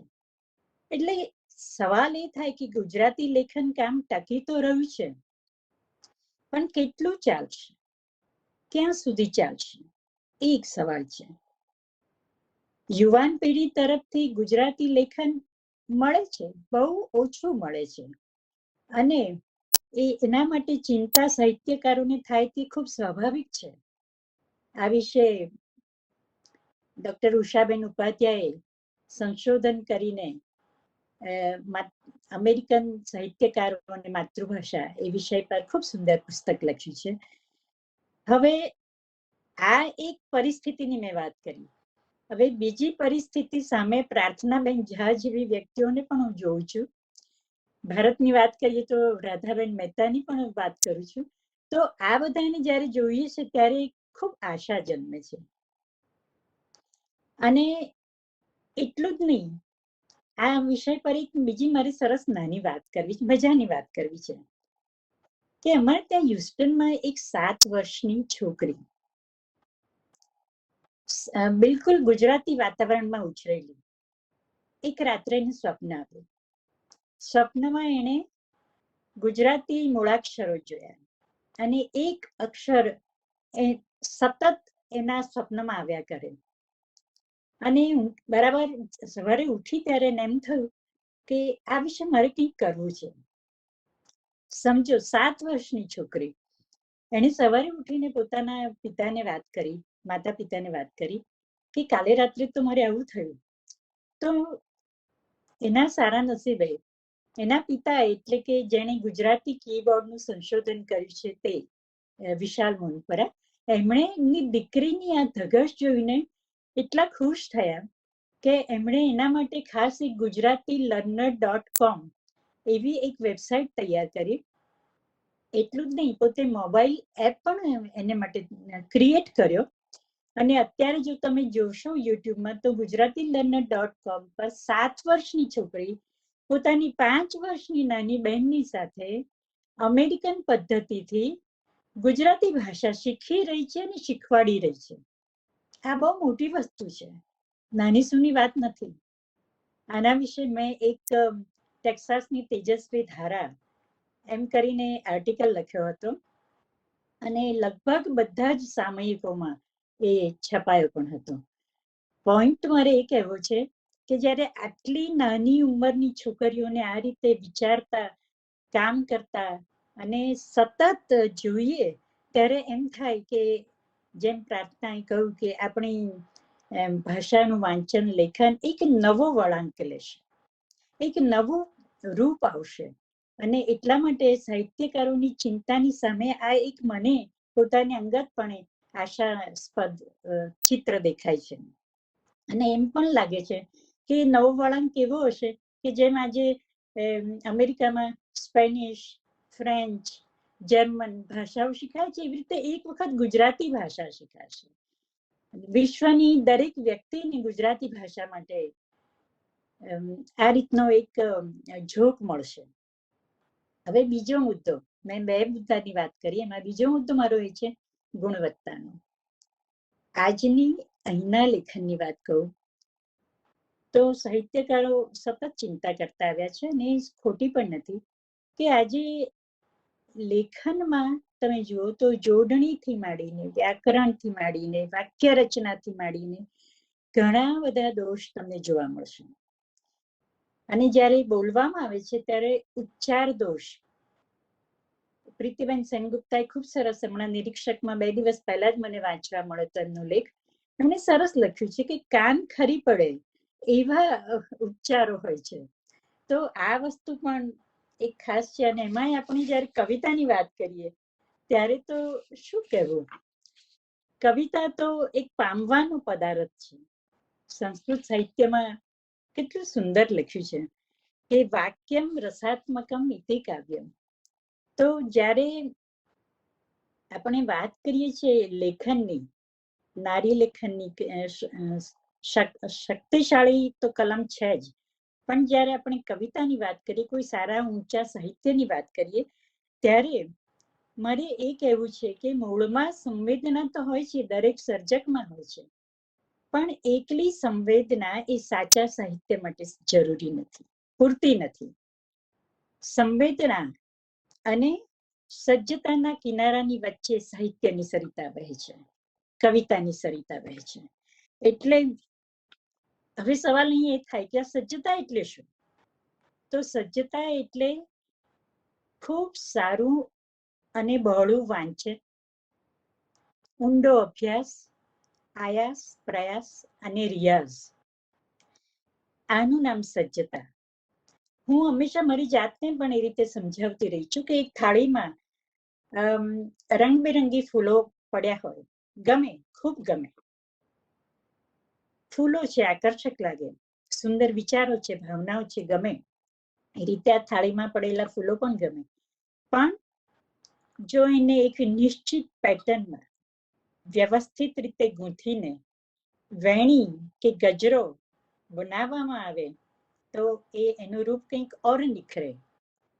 એવી જ રીતે એક નાનું બાળક હાથ પગ હલાવે, ખુશ થઈએ, નૃત્ય કર્યું કહીએ કદાચ, પણ એ જ નાનું બાળક સરખી તાલીમ લઈને, વ્યવસ્થિત રીતે શીખીને કોઈક શાસ્ત્રીય રૂપે મણિપુરી કે કથક કે કંઈ પણ એ પ્રકારનું આકારથી નૃત્ય કલા કરે તો એની કલા કહેવાય. એટલે મારું કહેવું આ જ છે કે આયાસ, પ્રયાસ અને રિયાઝ પછીનો નિખાર એટલે સાચું સર્જન, ત્યારે ખરી કવિતા. એટલે જે કંઈ લેખન લખાય છે તેના માટે મારા પોતાના મનમાં તો એવું છે કે સાચું સાહિત્ય એટલે આમ જોઈએ તો બીજું કંઈ જ નથી, જીવાતું જીવન છે અને જોવાતું જગત છે. એમાં શિખરની ટોચ છે, તળેટી પણ છે, એમાં વસંત છે અને પાનખર પણ છે, માનવ સંબંધોના સુરીલા સુર પણ છે, વાસણોના ખકડાટ પણ છે. ભાઈ ગુલાબનું ફૂલ હાથમાં લઈએ તો કુમાશ પણ છે, તો સાથે કાંટા પણ છે. સાહિત્ય આ સારા સારની સમજણ આપે છે, આ વિરોધાભાસની વચ્ચે જીવંત રહેતા શીખવાડે છે. એટલે કવિતા કે સાચું સાહિત્ય એ માત્ર શબ્દોની રમત નથી, અંતરની જણસ છે, અંદરની સમજણ છે. એટલે આવતીકાલના ગુજરાતી લેખન માટે એક એવી આશા વ્યક્ત કરું અને સંદેશો પણ આપો કે શબ્દોની માયાજાળથી દૂર રહીને, અર્થોને અંદર સુધી ઉતારીને, શક્ય એટલી સારી રીતે તેમાં શ્વાસ મૂકીને જીવંત રાખીએ. લેખનની સાર્થકતા એમાં છે અને સફળતા પણ છે જ.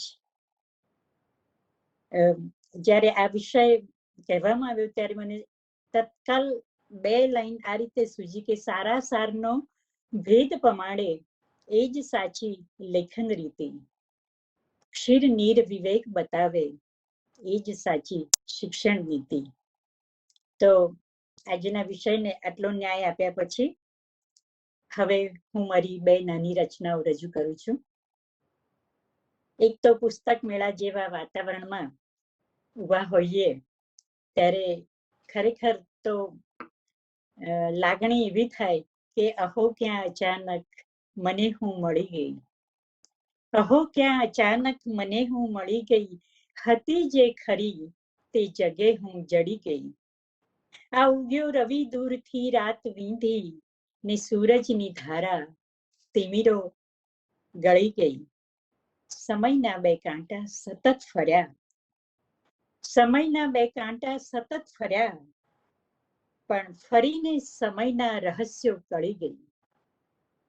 આ શબ્દોની ઝાડી મહી વીંટળેલી, આ શબ્દોની ઝાડી મહી વીંટળેલી, મૃદુ મખમલી ભાવ ડાળે ઢળી ગઈ. કલમની કમાલે ધરી હામ સાચી, છે સુંદર અપૂંજા, શિવે હું મળી ગઈ. અહો ક્યાં અચાનક મને હું મળી ગઈ, હતી જે ખરી તે જગે હું જડી ગઈ. અને બીજી કવિતા વિશે વાત એ કરવી છે કે અમારા હ્યુસ્ટનના કોઈ દિવસ વરસાદ ઝરમર ના વરસે, આતંકવાદીઓની જેમ તૂટી પડે, પણ એક દિવસ ભૂલભૂલમાં સરસ મજાનો ઝરમર વરસ્યો, અને એવો વરસ્યો કે મારા શબ્દોમાં એનો લય આવીને વસ્યો. તો હું એનું એક વરસાદી ગીત રજૂ કરું છું. લય એનો એવો છે કે મને હંમેશા ફાસ્ટ બોલવાનું વધારે ગમે. શતદલ પંખ ખિલત પંકજ પર, હસત નયન જેમ શ્યામ વદન પર, શત શત બુંદ સરકદલ વાદળ, ભીંજત વદન નરનાર નવલ પર, ઘનન ઘનન ગરજત નભ મંડળ, કરત ક્યાંક કલ રવખ તરુવર, છલ છલ છલકત જલ સરોવર પર, નાચત મંગલ મયુર મનોહર, છલ છલ છલકત જલ સરોવર પર, નાચત મંગલ મયુર મનોહર, સરસર સૂર સજત મન મોહક, સરસર સૂર સજત મન મોહક, ભૂલત ભાન વન રાવન ગોપક, પલ પલ શબ્દ લખત મન ભાવન, પલ પલ શબ્દ લખત મન ભાવન, કરત ઝરત કવન મન કરત પાવન, પલ પલ શબ્દ લખત મન ભાવન, ઝરત કવન મન કરત પાવન, લીલ રંગ ધરા ધરત અંગ પર, સોહત સુંદર સદ્ય સ્નાત સમ, મસ્ત મસ્ત વરસત અવિરત જર, ઝુલત ઝુમત શતદલ મધુવન પર. અને છેલ્લે જતા પહેલા ગુજરાતી છું, નારી છું, તો એક મુક્તક. વાણી મારી ગુજરાતી ને ભૂમિમાં ગુજરાત છે, વેશભૂષા વિદેશી પણ ગૌરવ આ ગુજરાત છે. પૂરબ હો યા પશ્ચિમ, ઉત્તર હો યા દક્ષિણ, ગીરા સૌની એક, જેના હૃદયમાં ગુજરાત છે, હૃદયમાં ગુજરાત છે. અસ્તુ. ખૂબ ખૂબ આભાર દેવિકાજી, આપે ખૂબ સરસ વાતો કરી, સાથે સરસ કાવ્યો પણ સંભળાવ્યા, અને એમાં પણ પુસ્તક મેળાનું આખું વાતાવરણ આપે સૌને એમાં આનંદ પમાડે એ રીતે રજૂઆત કરી. હવે હું આદરણીય ડૉક્ટર ઉષાબેન ઉપાધ્યાયને વિનંતી કરીશ. એ પહેલા ઉષાજીનો સંક્ષેપમાં પરિચય આપવા ઈચ્છીશ. ડૉક્ટર ઉષા ઉપાધ્યાય કવયત્રી, વાર્તાકાર, નિબંધકાર, વિવેચક, સંશોધક તરીકે આપનું પ્રદાન રહ્યું છે. ગુજરાતી અને હિન્દી બંને ભાષામાં આપ સર્જન અને લેખન કરો છો. આપના 3 કાવ્ય સંગ્રહો જળબિલ્લોરી, અરુંધતીનો તારો, શ્યામ પંખી અવ આવ, એમાં અરુંધતીનો તારો કાવ્ય સંગ્રહનો અંગ્રેજી અને સંસ્કૃતમાં અનુવાદ થયો છે. આપના અનેક કાવ્યોના કન્નડ, બંગાળી, ઉડિયા વગેરે ભાષામાં અનુવાદો થયા છે.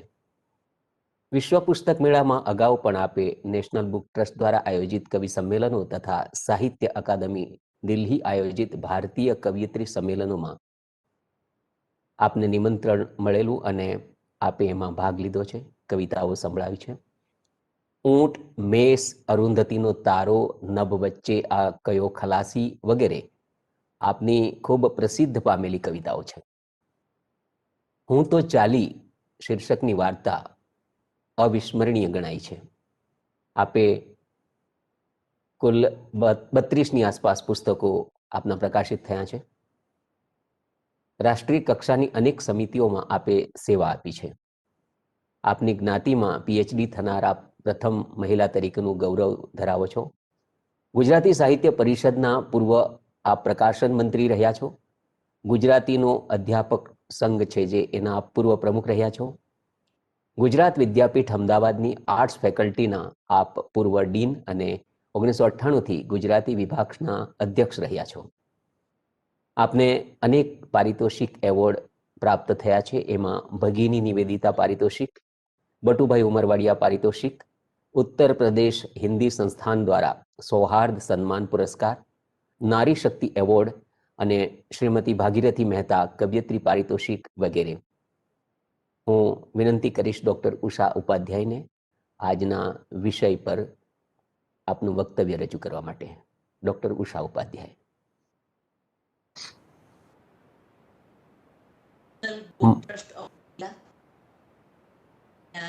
ગુજરાતી માઇક થોડો ઓછો.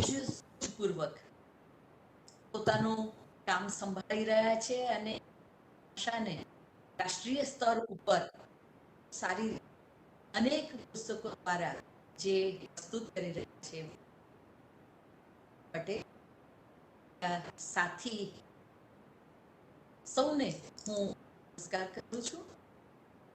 ખાસ તો વિશ્વ પુસ્તક એના નિમિત્તે જ્યારે આ કાર્યક્રમ છે ત્યારે પુષ્કળ આનંદ થાય છે કે વિશ્વ પુસ્તક મેળો અમારા જેવાને માટે તો પુસ્તકાલય, પુસ્તક એ ખરેખર એક સ્વર્ગની સીડી છે. પુસ્તકો સામે આવે એટલે બીજું કંઈ જ યાદ ન.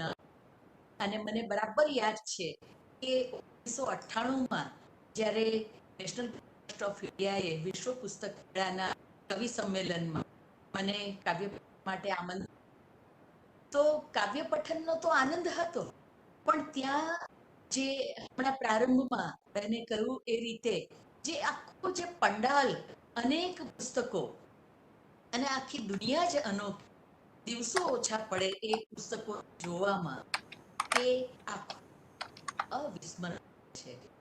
હું જરાય અતિશયોક્તિ વગર એવું કહેવા ઈચ્છીશ કે national book trust of India એનો જે લોગો છે, જે વૃક્ષ છે, એ સાચા અર્થમાં છે અને ભારતની તમામ ભાષાઓ એને બહુ જ ઉત્તમ રીતે national book trust of India એમાં વિકસવાનો, વિસ્તરવાનો અને જેને સાંસ્કૃતિક પરંપરાને નવી માટે સાચવવાનો બહુ મોટો એક બનો એમાં મળ્યો છે અને સિદ્ધિ છે. હું આનંદ સાથે કે આ વર્ચ્યુઅલ જે કાર્યક્રમ થઈ રહ્યો છે તો એ પણ એક વિશિષ્ટ છે અને જોગાનું જોગ જ્યારે આંતરરાષ્ટ્રીય મહિલા દિવસ આવી રહ્યો છે એ સમયગાળામાં NBT નો આ પુસ્તક મેળો છે, તો આ જોગાનું જોગ પણ હું આનંદ વ્યક્ત કરીશ અને મારી વાત રજૂ કરીશ.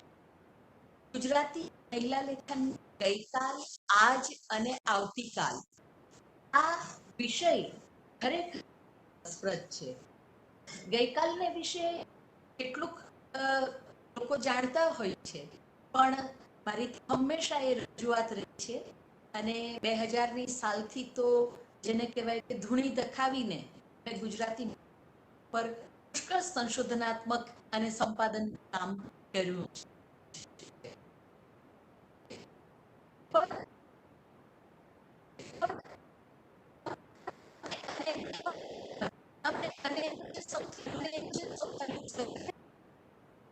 એવું કહેવાતું કે મધ્યકાળમાં કોણ કવિ, તો પહેલું નામ સ્વભાવ મીરાબાઈનું, બીજું ગંગા સતી. હવે આમ તો બે છેડા છે આખા એ યુગ, પણ આપણે ત્યાં મીરાબાઈ પછી તરત નામ આવે ગંગા સતી, પછી યાદ આવે તોરલ, યાદ આવે લોયણ, યાદ આવે. પણ માત્ર આ 3-4 કવિયત્રીઓ જ નથી, અનેક કવિયત્રીઓ છે અને એમણે બહુ જ ઉમદા સર્જન કર્યું છે. કૃષ્ણ ભક્તિ પરંપરા પણ છે, આમ ભક્તિ પણ છે અને શિવ ભક્તિ પણ છે. એટલે ભક્તિ પરંપરાના 3 પ્રવાહો નારી લેખનમાં કાળમાં જોવા મળ્યા. એટલું જ નહીં, ગૌરીબાઈ એમણે જ્ઞાનમાર્ગી પરંપરાની છે અને લોયણ જેને આપણે ઓજસ્વી કવિ, યોગ સાધન, યોગ પંથની કવિતાઓ, ઊંડા મર્મવાળી કવિતા, ઈડા પિંગળા સુષુમણા એના આખા વિશ્વમાં આપણને લઈ જાય એવી કવિતાઓ એમણે આપી છે. પણ પછીનો જે સમય છે, નર્મદથી જે આરંભાયો, નર્મદ અને દલપત, એ આખા સમયખંડની અંદર જેમ નર્મદે કહ્યું કે ધીરે ધીરે સુધારો સાર, અથવા એણે બીજું પણ કહ્યું કે ઝટ ડહોળી નાખો મન જળ થંભ થયેલા. તો જે મધ્યકાળમાં જે લીલ જામી ગઈ હતી સમાજના ચેતના ઉપર, એ ચેતના છે એને ડહોળવાનું નર્મદે કર્યું. અને એ સમયે સવિતા ગૌરી, સવિતાની કવિતા એ નામે રમેશ શુક્લ, સુરતના વિદ્વાન, એમણે એનું સંપાદન પણ કર્યું છે. તો સવિતા ગૌરી કેળવણીનો મહિમા, સ્ત્રી શિક્ષણનો મહિમા, જે આજે આપણી સરકાર ખૂબ સારી રીતે કરી રહી છે, જાગૃતિ માટે સમાજ પણ પ્રયત્નશીલ છે, તો એ વાત આપણને એ જમાનામાં સવિતાની છે. અને આનંદ, સુરત હમણાં હું સાથે જ કહેવાનું જયમન ગૌરી પાઠકજી અને ચંદ્રિકાબેન પાઠકજી, સુરતના બંને કવિયત્રી, ઉમદા રીતે કવિતાઓ એ સમયગાળામાં છે. રાષ્ટ્રક તો લખ્યા છે, પણ ગરબાઓ પણ લખ્યા છે. અને એ વખતે નવરાત્ર, ત્યાં આગળ નવરાત્રોત્સવમાં ગરબાઓ ગવાતા, એ ગીતો ઉપર રાસ રમા. અને એ છે જ્યોત્સનાબેન શુક્લ, એમણે આઝાદીની ભાગ લીધો હતો અને જેલવાસ પણ સ્વીકાર્યો હતો જેની સાથે રહીને, અને એમણે જેલમાં રહીને બંદીના ગીતો પણ એમણે. તો આઝાદીની લડતનો જે રણકાર છે અહીંયા ખાસ છે એ દીપક દેસાઈ. છંદોબદ્ધ કવિતા, ખંડ કાવ્યનું સ્વરૂપ એ દીપકા દેસાઈએ ખેડ્યું. સંગ્રહ, કાવ્ય સંગ્રહ એમણે આપણને, આ એ જ દીપકબા દેસાઈ કે જેમના પછીની 3 પેઢી સુધી સાહિત્યનો વારસો ચાલ્યો છે. એમના દીકરી દીપકબા દેસાઈ, એમના દીકરી અને એના દીકરીના પણ દીકરી, એમ 3 પેઢી સુધી વારસો ફેલાયો છે. સંસ્કૃત રાણી દેસાઈ એ 4થી પેઢીએ એ દીપકબા દેસાઈના વારસદાર. તો આ છંદોબદ્ધ રચના, જેને આપણે કહીએ કે એક ફોર્મ, એને સરસ રીતે ખેડ્યું. કવિતામાં ગઈકાલની વાત કરીએ તો બહુ સ્વાભાવિક ઘણા બધા નામ ગણાવવા પડે, પણ એટલો સમય આપણી પાસે નથી. એમ કહીશ કે આઝાદી લડતની વાત અથવા તો નવા સ્વરૂપ વાત, સામાજિક પરિવર્તનની વાત, એ આ કવિતામાં આલેખ છે. પણ માત્ર 4 ધોરણે ભણેલા એવા સુશીલાબેન, એને પણ અહીંયા ચૂપપણે, અને 4 ધોરણ જ ભણેલા પણ સુશીલાબેન સરસ ગીતો આપ્યા છે. ગીતના લય માટે પણ ખાસ એમના કાવ્ય સંગ્રહ અને બોલીમાં પણ છે. અને પછીના જે સમયમાં વળાંક, જેને વળાંક પાઠક છે, જે ઘર પરિવાર કૌટુંબિક સંબંધો એની આસપાસ કવિતા ચાલતી, એને બેન પાઠક છે એ પ્રેમ અનુભવ અને માત્ર ભાવનાત્મક સ્તરે નહીં, દૈહિક પ્રણય એની એમણે આ પ્રગલ્ભતા એમની કવિતામાં સારી પ્રમાણમાં ઓછી જોવા. એ પછી ગીતા પરીખ, બહુ જ સુંદર, એટલા મનોરમ કલ્પનો અને એટલા સુંદર છે. અને એ પછીના સમયગાળાનો જે છે, તો એની અંદર આપણે જોઈએ છીએ કે મહાનગરમાં જીવ જન્મેલી, ઘરમાં જીવ, અને સાથે સાથે અછાંદસમાં પોતાની ચેતનાને, નારી ચેતના વ્યક્ત કરે સરસ કવિ છે. નીતારામ, જયા મહેતા, જેમ પ્રિય પન્નાબેન, બીજા અનેક કવિઓ સમય છે. આ થઈ ગુજરાતી કવિતા નારી લેખક. અને આજ છે એની જો વાત કરીએ તો આજને માટે મારે એવું કહેવું પડે કે એમાંથી 2 સ્વર તો અહીંયા મારી સામે જ છે. એક લક્ષ્મી ડોબરિયા અને બીજા પ્રાર્થના છે. હું અને દેવિકાબેન આ બંને કવિઓ છે એની આગલી પેઢીમાં અમે છીએ. પણ જે નવી પેઢી છે એમાં કવિતાનો શબ્દ લક્ષ્મીબેન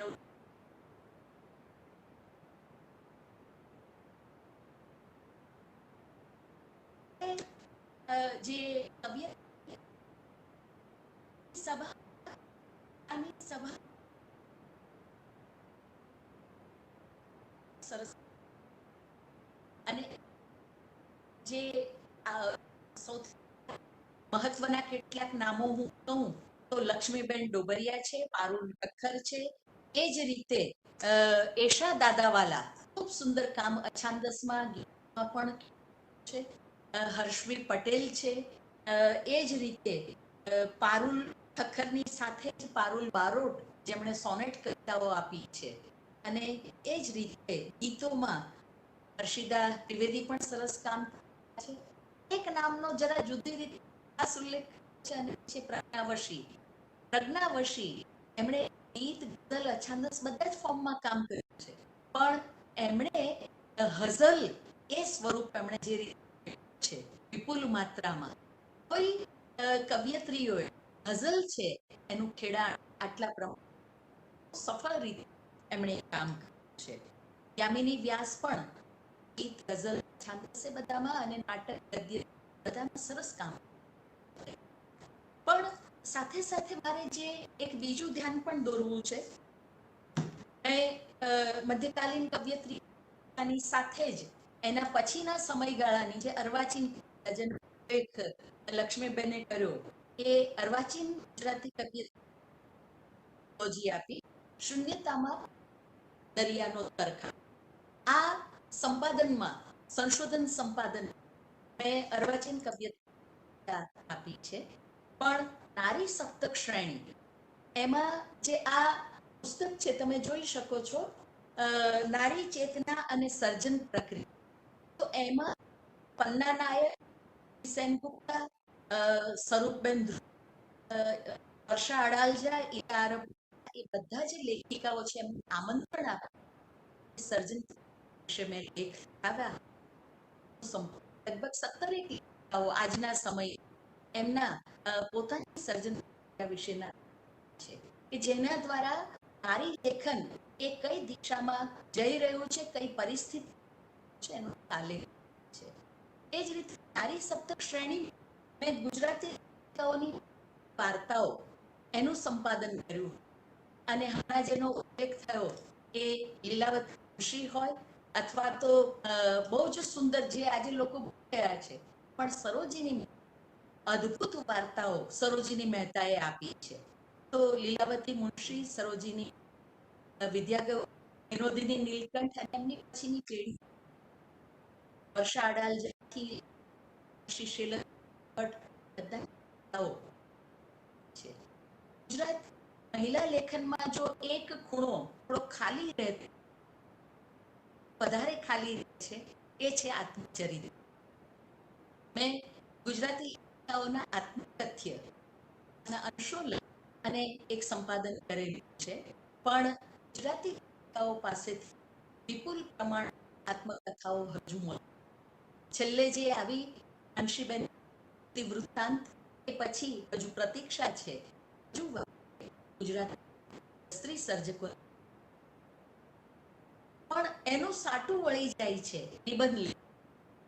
ગુજરાતી લેખિકાઓએ પ્રવાસ નિબંધ હોય, હાસ્ય નિબંધ હોય કે લલિત નિબંધ હોય, આ બધામાં વિપુલ પ્રદાન કર્યું છે. વિનોદિનીબેન નીલકંઠ આરંભાઈને છે કે આજ સુધી અને બધા પાસેથી વિપુલ પ્રમાણમાં નિબંધ છે. આ નિબંધોએ ગુજરાતી ભાષાને એક રીતે પલોટવાનું પણ કામ કર્યું છે અને આગળ જવાનું પણ કામ કર્યું છે. એ પણ એ જ રીતે નાટકના ક્ષેત્રમાં પણ ગુજરાતી લેખિત કલમ સફળતાપૂર્વક છે. રંભાબેનને અહીંયા ખાસ યાદ કરવા પડે. રંભાબેન ગાંધી અને પટેલ એ પછીના સમયગાળાની અંદર અને વર્ષાબેન અડાલજા પાસેથી નાટક છે અને આજના સમય યામિની દાસ ખૂબ સુંદર લખી છે, એકાંકી છે. વિવેચનમાં પણ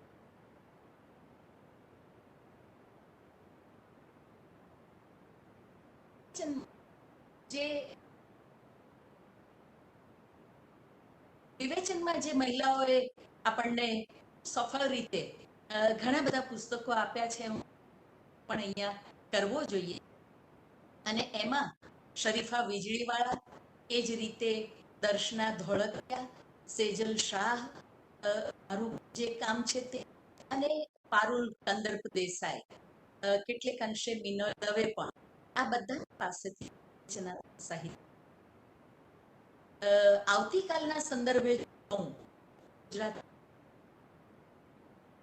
તો મને તો ગુજરાતી આવતીકાલમાં જે ચહેરા દેખાય છે એમાં પ્રાર્થના ઝા,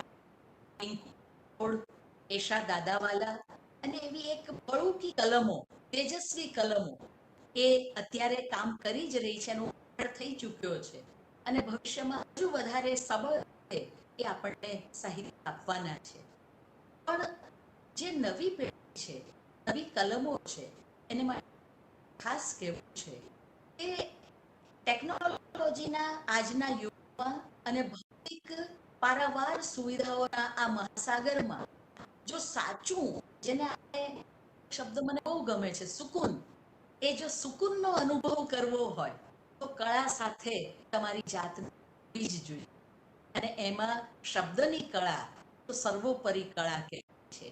એટલે હું આવતીકાલના નારી લેખનને માટે કહીશ કે બીજું બધું તમે પ્રાપ્ત કરો, ડિગ્રી પ્રાપ્ત કરો, વ્યાવસાયિક રીતે સફળ થાઓ, પણ તમારી માતૃભાષા એની સાથે સર્જનાત્મક નાતો તમારો જો જોડશો તો તમારો માળો જે એમાં કોળી ઉઠશે એ આનંદ તમારા બેંક બેલેન્સની અંદર સતત વધારો થાય એનાથી પણ ન થાય એટલો આનંદ તમને હશે. એટલે નવી પેઢીને ખાસ કહીશ, આવતીકાલના સંદર્ભ કહી શકે મને તક મળી હોત તો આ કામ તો હું પણ કરી શકત એવું એ માને. અને એના ઉપર કટાક્ષ કરતું આ એક ગીત છે. ગીતનું શીર્ષક છે એમાં શું. એક દી પેલા ઝાડને જોઈ એમ થયું કે લાવને હું એ ઘેન ઘેઘુરી ઝાડવું બની જાઉં. એક દી પેલા ઝાડને જોઈ એમ થયું કે લાવને હું એ ઘેન ઘેઘુરી ઝાડવું બની જાઉં. મનમાં મારા એમ કે એમાં શું, મનમાં મારા એમ કે એમાં શું, મૂળ નાખીને ડાળ ફેલાવી પાંદડે પાંદડું ફરકાવીને એને હળવે સૂર રેલાવી તડકો ઝીલતું નીલ સોનેરી પંખી બની જાઉં.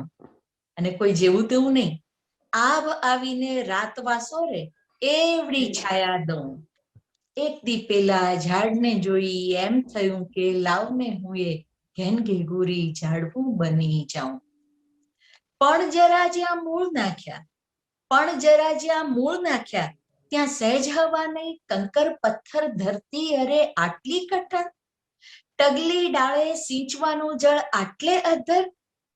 ઝટ દેતા લઉં પગ ખેંચી નહીં કામ આ મારું. ઝટ દેતા લઉં પગ ખેંચી નહીં કામ આ મારું. જાય ઉડી એ પહેલા અસલ આંચળો ઓઢી લઉં. એક દી પેલા ઝાડને જોઈ એમ થયું કે લાવને હું એ ઘેન ઘેઘુરી ઝાડ બની જાઉં. અને બીજું ગીત છે જેનો ઉલ્લેખ ભાગેન્દ્રભાઈએ કર્યો હતો અને આપણા કાવ્ય રસિકોને વિવેચકોને જે ખૂબ ગમ્યું છે એવું આ ગીત છે. ગીતનું શીર્ષક છે નભ વચ્ચે આ કયો ખલાસી. નભ વચ્ચે આ કયો ખલાસી જળની જાળ ગૂંથે છે. જાળ ગૂંથીને ઊભો થતામાં ખેસ જરા ખંખેરે. જાળ ગૂંથીને ઊભો થતામાં ખેસ જરા ખંખેરે. પલક વારમાં ગોરમ ભાતા નભને ઘનવન ઘેરે. ફરફર ફરફર પોરા વરસે જાણે કતરણ ખેરે. નભ વચ્ચે આ કયો ખલાસી જળની જાળ ગૂંથે છે. ને ત્રમજૂટ વરસે નભથી જ્યારે. આ ત્રમજૂટ શબ્દ છે ને એ ધાવા કલ્ચરનો નથી, પણ પતરાના છાપરા જ્યારે હતા અને ધોધમાર વરસાદ આવે ત્યારે એ વરસાદ છાપરા પર પડે એનો જે ત્રમ ત્રમ અવાજ આવતો હતો એનો આ ત્રમજૂટ શબ્દ છે. કે ત્રમજૂટ વરસે નભથી જ્યારે જાળ ધીવરની ભાસે. ફંગોળી ફેલાવી નાખી પૃથ્વીનું મીન ફાંસે. અરે પલકમાં મત્સ્ય ધરાનું આભે ખેંચી જાશે. અરે પલકમાં મત્સ્ય ધરાનું આભે ખેંચી જાશે. નભ વચ્ચે આ કયો ખલાસી જળની જાળ ગૂંથે છે. નભ વચ્ચે આ કયો ખલાસી જળની જાળ ગૂંથે છે. ધન્યવાદ. ખૂબ ખૂબ આભાર ઉષાબેન. આપે આખા વિષયને ખૂબ સરસ રીતે આવરી લીધો અને આપની રચનાઓ પણ સાંભળવા મળી. નવી દિલ્હી વિશ્વ પુસ્તક મેળા નિમિત્તે આજે આંતરરાષ્ટ્રીય મહિલા દિવસ અવસરે યોજાયેલ આ સંગોષ્ઠીમાં આપ સૌએ ભાગ લઈને જે ઉત્તમ વિચારો રજૂ કર્યા, જે ન કેવળ સાંભળવા જેવા છે બલકે આજની મહિલાઓ અને દરેક સર્જકોને એમાંથી પ્રેરણા મળે એ રીતે જીવનમાં ઉતારવા જેવા છે. પ્રાર્થનાજીથી માંડીને ઉષાબેન સુધીના વક્તાઓમાં દેવિકાબેન અને લક્ષ્મીબેને પણ જે વાત કરી, આપ સર્વના વક્તવ્યોમાં ગઈકાલ, આજ અને આવતીકાલના મહિલા લેખન વિશેનો તો ચિતાર મળ્યો જ છે. એની સાથોસાથ મહિલા લેખનને શ્રેષ્ઠ હજુ વધુ ને વધુ કેવી રીતે એમાં નવા ઉન્મેષો આવી શકે એની કૂંપળો ફૂટવાની શક્યતાઓ ખૂબ જ દેખાઈ આવી છે. આદરણીય ઉષાબહેન, આપ તો દર વર્ષે જુઈ મેળો કરો છો આંતરરાષ્ટ્રીય મહિલા દિન નિમિત્તે. ખાસ કરીને ગયા વર્ષે દિલ્હીમાં એક ભવ્ય આયોજન હતું અને એ રીતે આપ નવી કલમો, અને પ્રતિષ્ઠિત કલમો અને ગઈકાલની લેખિકાઓ, આજની લેખિકાઓ અને આવતીકાલ માટેની લેખિકાઓને હંમેશા પ્રેરણા આપતા રહ્યા છો. આજે આ સંગોષ્ઠીમાં આપ સૌ ઉપસ્થિત રહ્યા. હું આદरणीय नीरा जैन जी ने अनुरोध मैं करूंगा कि मैडम आज ये जो कार्यक्रम हमने यहाँ पे आयोजित किया विश्व पुस्तक मेले के अवसर पर, अंतर्राष्ट्रीय महिला दिन के अवसर पर, हमारे लिए यह भी एक गौरव और सौभाग्य की बात है कि श्रीमती नीरा जैन के मार्गदर्शन में हम राष्ट्रीय पुस्तक न्यास में संपादकीय विभाग की आप मुखिया हैं. आपके मार्गदर्शन में हम अनेक कार्यक्रम करते हैं. आप अगर विश्व पुस्तक मेले की मुलाकात करते हो तो प्रतिवर्ष जो आयोजन होता है उसमें नीरा जी थीम पेवेलियन का पूरा चार्ज संभालती हैं. और पिछले वर्ष का पुस्तक मेला उस समय माननीय नीरा जी उस समय कार्यकारी निदेशक भी रही, तो पूरे मेले का कार्यभार आपने संभाला. तो आपके मार्गदर्शन में यह आयोजन भी हुआ. नीरा जी का आभार प्रकट करते हुए मैं नीरा जी से अनुरोध करूंगा कि आप आज जो ये सभी आदरणीय वक्ता गुजरात से और अमेरिका से हमारे का निमंत्रण को मान्य रखकर उपस्थित हुई, नीरा जी से अनुरोध करूंगा कि आप इस अवसर पर बात कहें. धन्यवाद पटेल जी. विश्व पुस्तक मेले के मंच पर नारी दिवस के अवसर पर गुजराती भाषा में नारी लेखन की शक्तिशाली कलम पे आप सभी ने प्रकाश डाला, उसके विभिन्न पहलुओं की बात की. प्रार्थना बहन, आपने बहुत सारे जो यॉनर्स होते हैं उनके बारे में बताया. लक्ष्मी बहन, आपको भी आप काफी अवार्ड से सम्मानित हैं. देविका बहन, आपने एक 7 साल की बच्ची का बड़ा अच्छा इंसिडेंट शेयर किया. उषा बहन, आपने जितनी भी वक्ता हैं उन सब की बात रखी सबके सामने. जितने लेखक हैं गुजराती के उन सभी पे प्रकाश डाला. इसके लिए आप सभी का बहुत बहुत आभार. उषा बहन, आपने हमारे लोगों की बात की कि एक वृक्ष है. मेरे हिसाब से वो वृक्ष यूनिटी इन डाइवर्सिटी का बहुत ही सटीक प्रतीक है. और मैं आपसे शेयर करना चाहूंगी कि हम केवल गुजराती ही नहीं, 58 लैंग्वेजेस में इंडिया की किताबें पब्लिश कर चुके हैं. और हाल ही में पटेल जी ने तकरीबन 100 किताबें बच्चों के लिए पब्लिश की हैं, जबकि कोरोना काल का समय बहुत संकट का समय रहा सबके लिए. बहुत ही सराहनीय काम किया उन्होंने अपनी भाषा के लिए. तो आज के मंच पे हम जुड़ पाए वर्चुअल प्लेटफॉर्म पे, इसकी हमें बहुत खुशी है. और मैं चाहती हूँ इस प्रकार आगे भी भविष्य में हम सब जुड़े रहें और गुजराती भाषा का उत्थान हो. इसके साथ ही आप सबका बहुत बहुत धन्यवाद. धन्यवाद महोदया. और इसी के साथ आज की ये सभा यहाँ पे हम समाप्त करेंगे और विश्व पुस्तक मेले के अवसर पर आयोजित इस कार्यक्रम में भागीदारी के लिए हमारे साथ जो श्रोता इस समय जुड़े हैं उन सभी का भी हम आभार व्यक्त करते हैं. बहुत बहुत धन्यवाद. इस कार्यक्रम को यहाँ पे हम विराम देते हैं. धन्यवाद. नमस्कार.